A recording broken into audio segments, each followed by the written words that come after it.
मकान के ठीक बगल वाले घर में नए किराएदार आए थे। एक छोटा सा परिवार, पति पत्नी और एक 4 साल की बच्ची। मेरा नाम राहुल है, उम्र 24 साल। अभी अभी ग्रेजुएशन खत्म करके घर पर आराम कर रहा था। एक दिन सुबह जब मैं बालकनी में चाय पी रहा था, तो बगल की खिड़की खुली और एक मीठी सी आवाज आई, गुड मॉर्निंग। मैंने देखा तो सामने थी भाभी, सफेद सूती साड़ी में लिपटी, माथे पर छोटी सी बिंदी और मुस्कान लिए हुए। वो मुस्कान सीधी दिल में उतर गई। गुड मॉर्निंग भाभी, मैंने हल्की झिझक के साथ कहा। आपके घर से चाय की खुशबू बहुत अच्छी आती है, उन्होंने मुस्कुराते हुए कहा। मैंने मुस्कुराकर जवाब दिया, तो आइए ना, कभी साथ पीते हैं। उन्होंने बस एक मुस्कान दी और खिड़की धीरे से बंद कर दी। लेकिन वो मुस्कान जैसे मेरे दिमाग में ठहर गई। अगले दिन मैं सब्जी लेने जा रहा था, तो भाभी भी वहीं मिली। वो नीले सूट में थी, बाल खुले हुए। उनकी बेटी परी मेरे पास आई और बोली, भैया, हमें भी टॉफी चाहिए। मैं हंस पड़ा और परी को टॉफी दिलाई। आप बहुत अच्छे हैं, भाभी बोली। वैसे मैं प्रियंका हूँ। और मैं राहुल, मैंने मुस्कुराते हुए हाथ बढ़ाया। उस दिन के बाद हम अक्सर मिलते रहे, कभी छत पर, कभी सीढ़ियों में, कभी खिड़की के उस पार। हमारी बातें धीरे धीरे बढ़ती गईं। हंसी मजाक से शुरू हुआ रिश्ता अब दोस्ती की ओर बढ़ने लगे। एक रात करीब 10 बजे भाभी का पति सुरेश जी घर पर नहीं थे। बिजली चली गई और अंधेरा फैल गया। अचानक दरवाजे पर दस्तक हुई। मैंने दरवाजा खोला, सामने भाभी थी। राहुल, अगर बुरा ना मानो तो, परी डर रही है और मुझे भी कुछ डर लग रहा है। क्या हम थोड़ी देर तुम्हारे घर आ सकते हैं? मैंने तुरंत हाँ कह दिया।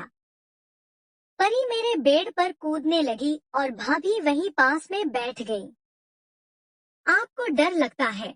मैंने मुस्कुराते हुए पूछा। हाँ, जब सुरेश नहीं होते तो घर बहुत खाली लगता है। मैंने देखा उनके चेहरे पर उदासी थी। मैंने एक हल्का सा मजाक किया, तो अब से जब भी वो न हो, आप हमारे यहाँ आ जाया करें। भाभी ने धीमी मुस्कान दी।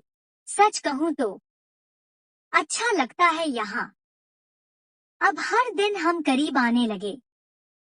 कभी मैं परी को स्कूल छोड़ आता, कभी भाभी मुझे खाने पर बुला लेती।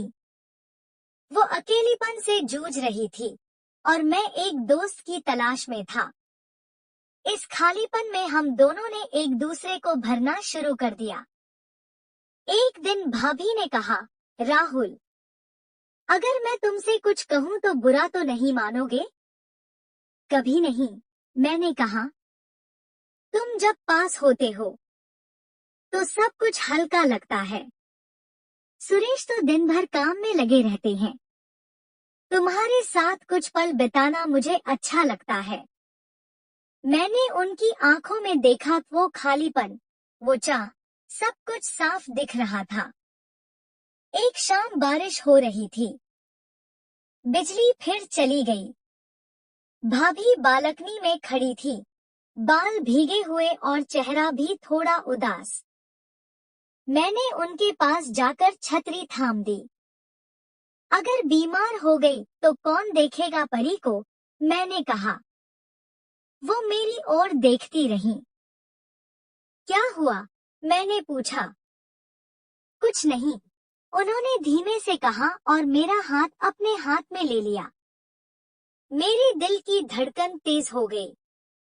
राहुल, तुम मुझे समझते हो और मैं ये बात किसी से कह नहीं सकती, लेकिन तुम मुझे अच्छे लगते हो। मैंने उनकी तरफ देखा, वो डर रही थी, लेकिन उनके हाथ की पकड़ मजबूत थी। मैंने धीरे से उनका हाथ चूम लिया। वो कांप गई, लेकिन दूर नहीं हुई। उस रात जब परी सो गई, भाभी ने मुझे खाने पर बुलाया। आज मैंने तुम्हारी पसंद की शाही पनीर बनाई है, उन्होंने कहा। हमने साथ खाना खाया, फिर चुपचाप बैठ गए। राहुल, उन्होंने कहा, आज अगर मैं तुम्हारे पास रह जाऊं तो बुरा तो नहीं मानोगे? कभी नहीं, मैंने हल्के से जवाब दिया। वो मेरे पास आई और मेरे सीने पर सिर रख दिया। उस रात हमने एक दूसरे की खामोशी को सुना, एक दूसरे के स्पर्श में अपनापन महसूस किया। हमारे बीच शब्द नहीं थे, बस सांसें थीं, धड़कने थी, और वो पल जो हमेशा के लिए रुक गया था। अगले दिन सब कुछ सामान्य था, लेकिन एक अजीब सी दूरी आ गई थी। भाभी मुझसे नजरें चुरा रही थी। मैं भी असमंजस में था। कुछ दिन बाद उन्होंने मुझसे कहा, राहुल, जो हुआ वो पल हमारे थे, लेकिन हमें समझदारी से रहना होगा। मैं परी की माँ हूँ। मैंने सिर झुका लिया। मैं समझता हूँ भाभी, लेकिन जो भी था सच्चा था। हाँ, बहुत सच्चा, उन्होंने धीरे से कहा। कुछ महीनों बाद सुरेश जी का ट्रांसफर हो गया और भाभी का परिवार दूसरी जगह चला गया।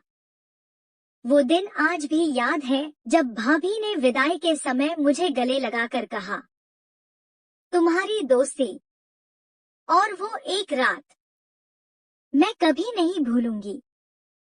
और मैं बस चुप था, आंखें नम थी।